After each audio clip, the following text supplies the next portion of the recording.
Hey friends and neighbors, it's never too cold to cook out. Went over to the store today, got some ribeyes, I got some potatoes packaged up, and we're going to take and I'm going to burn some food out here today. I'm using cottonwood on this grill. Got the steaks all seasoned up inside. Just waiting for this to burn down and turn to coals. And deadwood doesn't make very good coals, but this is working out pretty good. So I'm going to get these steaks on here in just a little bit. So while my fire is not quite ready yet, put steaks on, I'm going to go over here and let's talk about some Homestead Essentials. Now for me, I think these are just essentials to life. I love knives. I've always loved knives. But we've got several of each of these. But I figured I'd take and I'd show you the essentials. If you're going to be setting up a homestead, if you're going to be butchering, if you're going to be doing that sort of stuff, you really need to have these knives. Now this knife here is a 3-blade old timer. It's actually broke. And I didn't pick up very many of these at full price. I bought all these at sales, flea markets, yard sales. This knife here, I got it for $1. The tips broke off right here.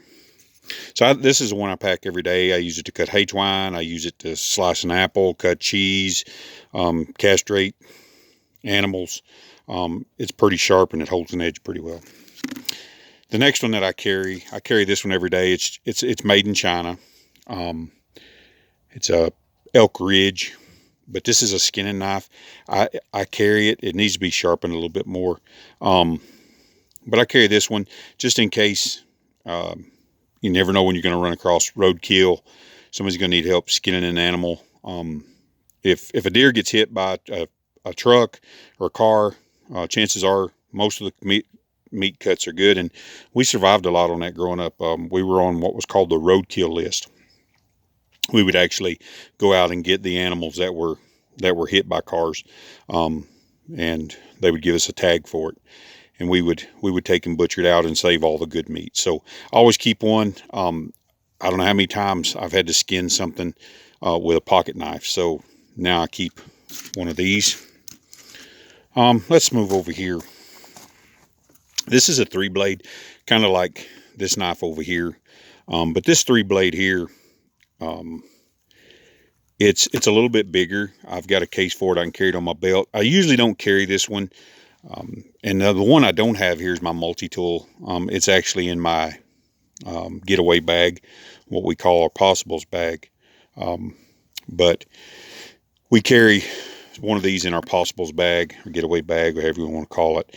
But I've got one of those close to me all the time. It's a little bit bigger. I can do a little bit more with it. But I don't carry it on my person. The next one, if I'm hunting, fishing, camping, this is a K-bar.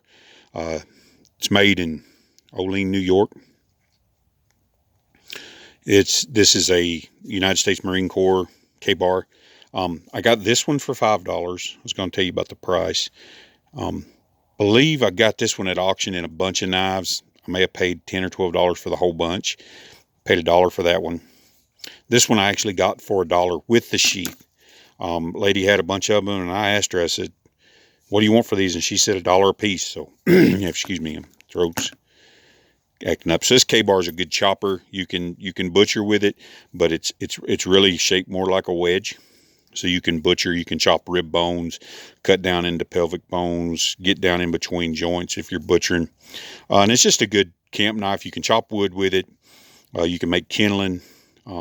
Really good knife to have around if you're camping or anything like that. These are kitchen knives, and I just picked 3 profiles. We actually have a lot of these. This is a paring knife. I use this one to peel potatoes, cut up vegetables, slice apples.